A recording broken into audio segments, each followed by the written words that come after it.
اعوذ باللہ من الشیطان الرجیم بسم اللہ الرحمن الرحیم رب اشرح لی صدری ویسر لی امری واحلل عقدۃ من لسانی یفقہوا قولی۔ میرے تمام ویور سننے والے اور میرے فیملی چینل کے ممبرز، نان ممبرز، سب کو میری طرف سے دل کی عطا گہرائیوں کے ساتھ السلام علیکم ورحمۃ اللہ وبرکاتہ۔ اور چند احباب جنہوں نے مجھے سبسکرائب کیا، اپنے چینل کو سبسکرائب کیا اور وہ اپنی فیملی میں ملے، ان کو میری طرف سے خوش آمدید کہ وہ صحیح جگہ پہ آ گئے ہیں۔ انشاءاللہ ان کو سچ ہی سننے کو ملے گا اور سچ ہی مشاہدہ کرنے کو ملے گا آپ کو دنیا میں۔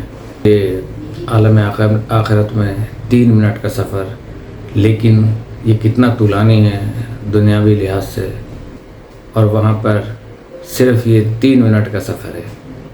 کل ہم نے پروگرام ختم کیا تھا حق الناس کے حوالے سے، حقوق بندگی، کہ کسی نے فرمایا ہے کہ زندگی آمد برائے بندگی، زندگی بے بندگی شرمندگی۔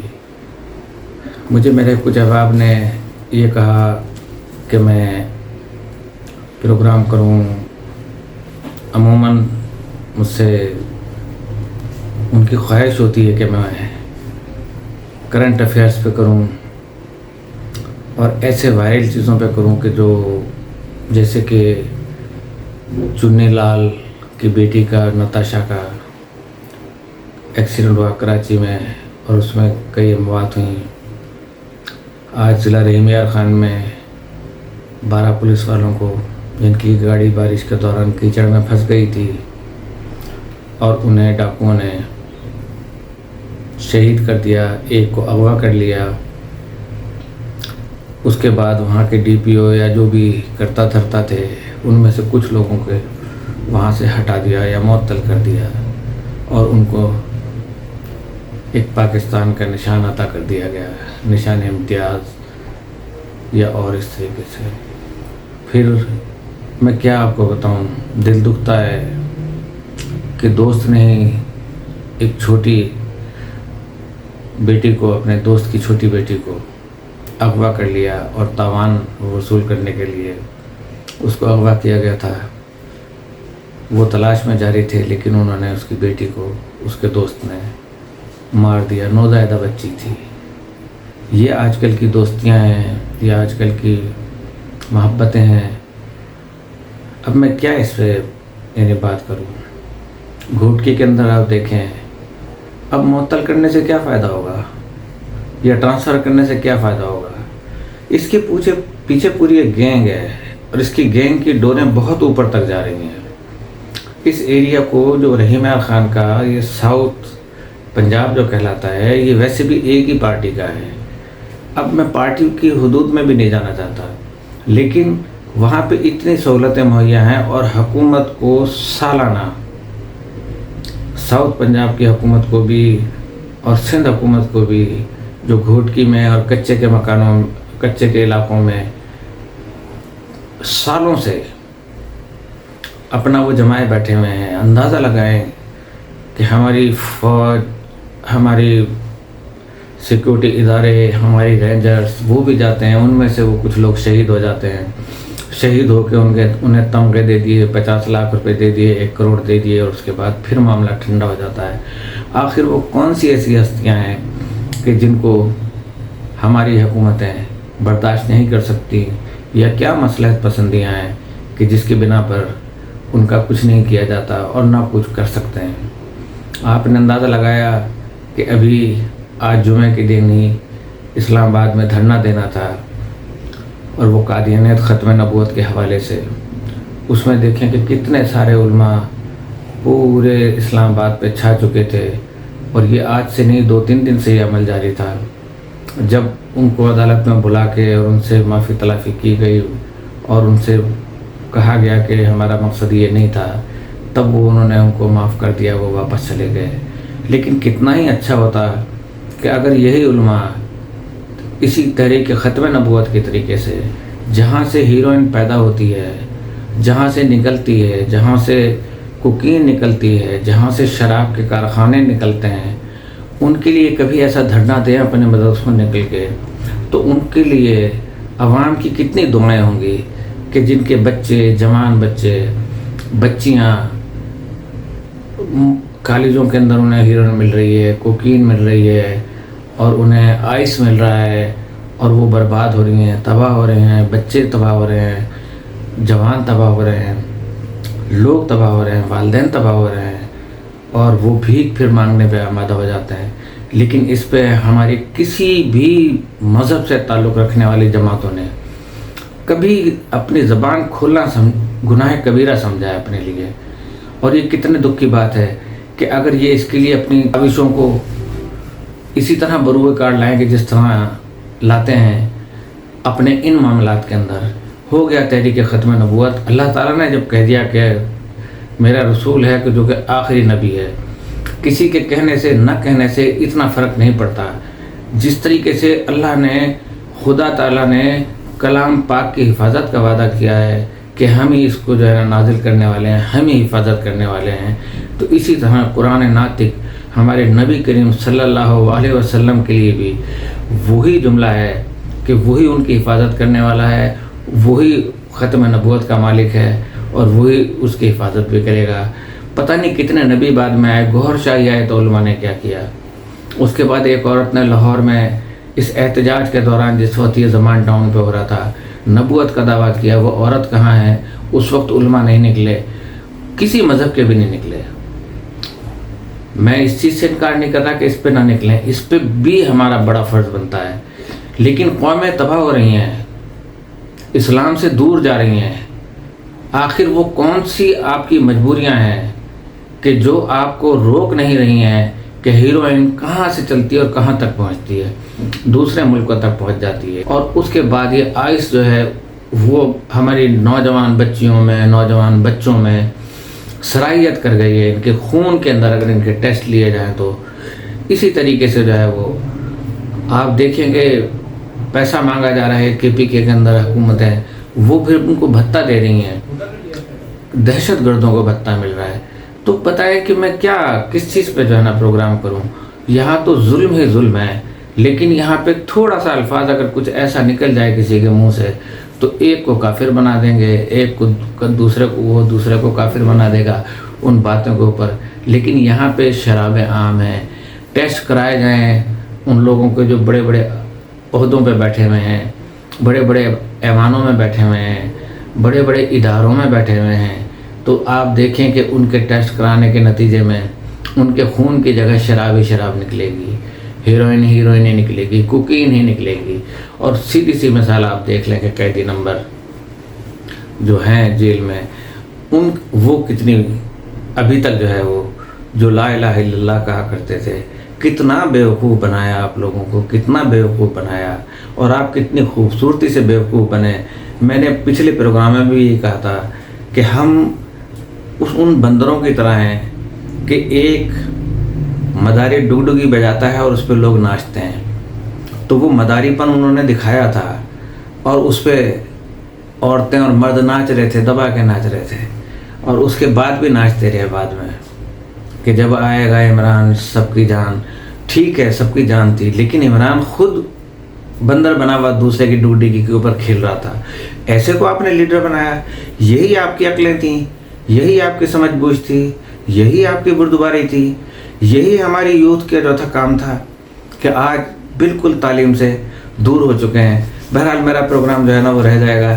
تو ہم نے کل جو شروع کیا تھا وہ حقوق العباد کے حوالے سے کیا تھا، آج جو ہے نا ہم اپنا پروگرام پھر شروع کرتے ہیں کہ بیت المال کے حوالے سے، اسی نوجوان کی سرگزشت اس کے جوانی کے ابتدائی دنوں سے، بلکہ جب سے ہوش سنبھالا ہے، میں حق الناس اور بیت المال کے حوالے سے بہت محتاط رہا ہوں۔ میرے بابا مجھ سے ہمیشہ کہا کرتے تھے کہ بیٹا بیت المال کے حوالے سے بہت احتیاط کیا کرو، خدا را خود کو کبھی مصیبت میں مت ڈالنا۔ دوسری جانب ممبر اور مسجد کے ساتھ میرا گہرا تعلق تھا، اور علماء کرام سے بھی میں یہ مطالب سنتا تھا، لہٰذا جب سپاہ پاسداران میں کام شروع کیا تو کوشش یہی رہی تھی کہ دفتری اوقات میں کوئی ذاتی کام انجام نہ دوں۔ اگر کسی دن کوئی ذاتی کام پڑتا تھا یا کوئی فون آتا تھا، اس دن کسی اضافی تنخواہ کے بغیر میں اضافی کام کرتا تھا، تاکہ آخرت کی مصیبت سے میں دامن بچا سکوں۔ ابھی اس کو آخرت کی اتنی فکر تھی، اس کے باوجود اس کے ساتھ کیا ہو رہا ہے، اور جو کہ سچا ہے، یعنی میں آپ کو سچائی کے ساتھ بتا رہا ہوں۔ میری اپنی سوچ یہ تھی کہ بے شک تنخواہ کم ہو لیکن حلال ہو اور اسی میں برکت ہے۔ دفتر میں کوشش کرتا تھا لوگوں کے کام باریک بینی کے ساتھ انجام دوں اور کسی کو ناراض نہ کروں۔ اپنے نامہ اعمال میں یہ چیزیں میں نے نوٹ کی ہیں۔ میز والے جوان نے مجھ سے کہا خدا کا شکر بجا لاؤ کہ بیت المال تمہارے ذمہ نہیں ہے، ورنہ اگر پوری قوم سے رضائیت اور تمہیں بخشش طلب کرنا پڑتی۔ میں نے وہاں پر کئی افراد کو دیکھا جن کو روک لیا گیا تھا، بیت المال اور لوگوں کی عدم رضائیت کے سبب گرفتار تھے۔ یہ بات ایک بار پھر بتاؤں کہ وہ دنیا زمان و مکان کی قید سے منزہ اور آزاد ہے، یعنی جو لوگ مجھ سے پہلے مر چکے تھے ان کو میں بآسانی دیکھ سکتا تھا، ان لوگوں کو بھی دیکھ سکتا تھا کہ جو ابھی مرے ہی نہیں تھے۔ جب کسی انسان کو دیکھتا تھا تو ان سے کچھ پوچھنے کی ضرورت ہی نہیں پڑتی تھی، ایک لفظ کہے سنے میں سمجھ جاتا تھا کہ وہ کس مشکل میں گرفتار ہے۔ صرف یہ نہیں بلکہ صرف ایک لمحے میں ان سارے امور کو درک کر سکتا تھا، یعنی اس کا ادراک حاصل کر سکتا تھا، سمجھ سکتا تھا۔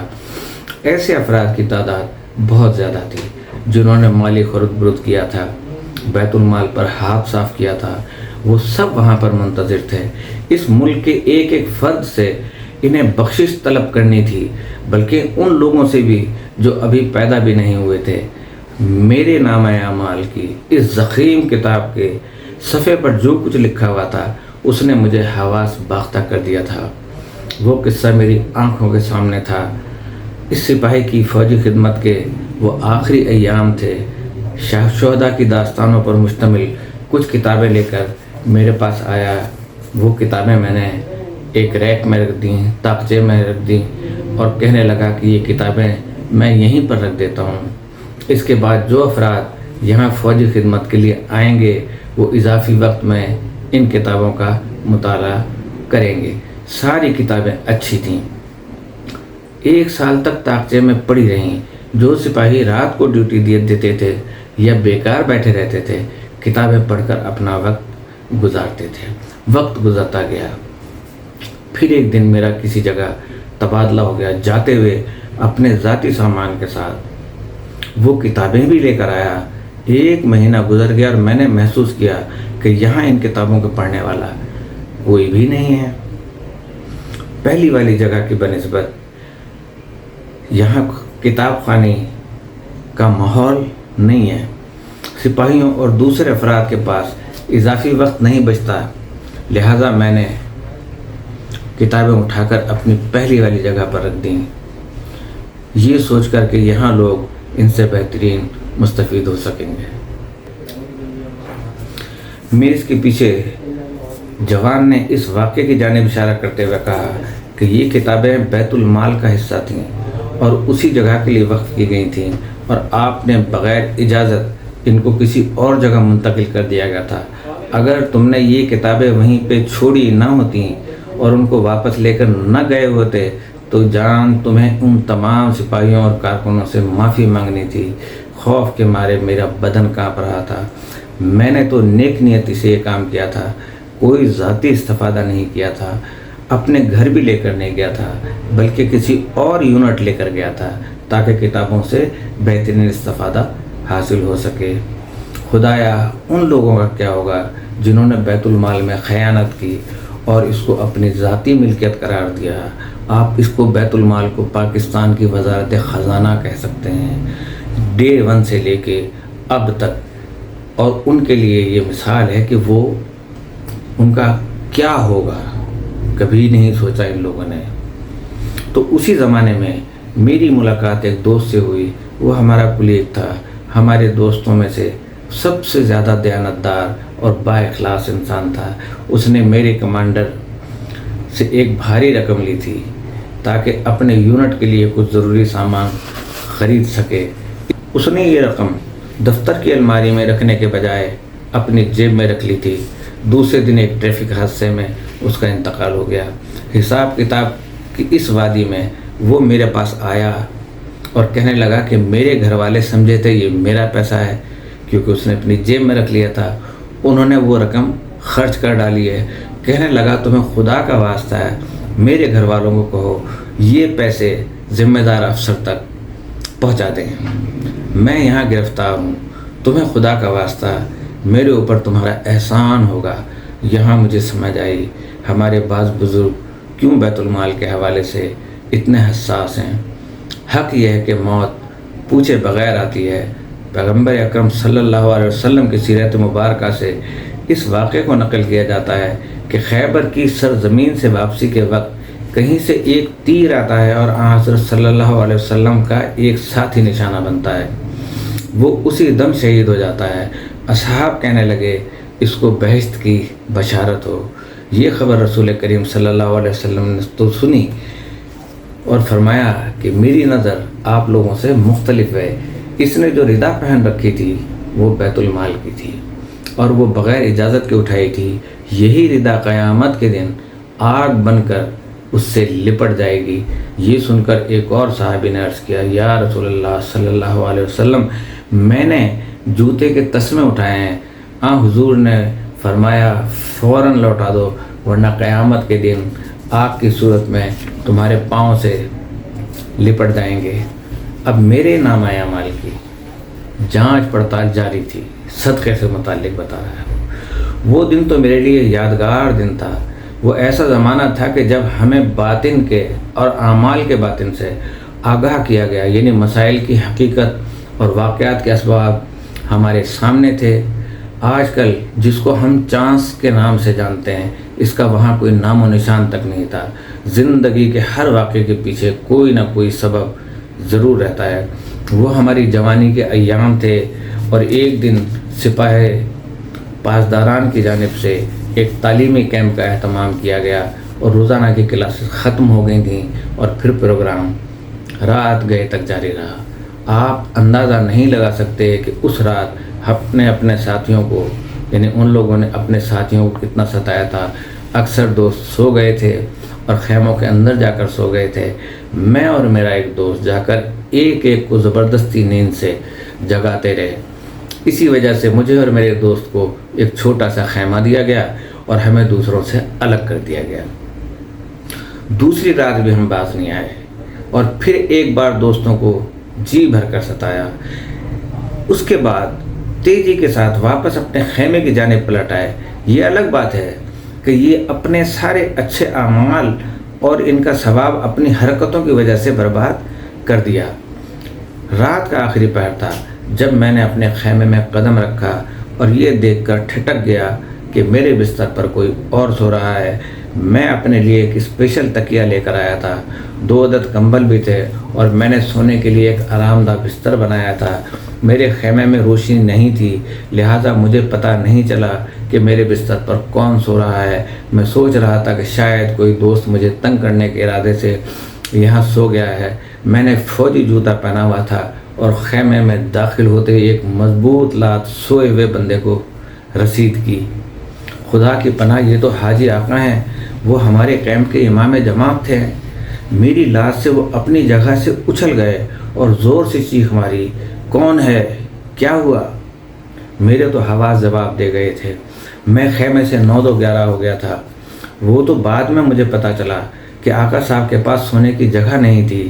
دوستوں نے مجھے اذیت کر دینے کی خاطر یہ کہہ کر انہیں میرے بستر پہ سلا دیا تھا کہ یہ آپ کے لیے بستر لگایا گیا ہے، آپ اس پہ سو جائیے، یہ ہم نے جگہ آپ کے لیے تیار کی ہے۔ میں نے انہیں بری طریقے سے لات ماری تھی۔ ان کا ایک ہاتھ دل پر اور دوسرا ہاتھ سے اپنے انہوں نے کمر پکڑ رکھی تھی۔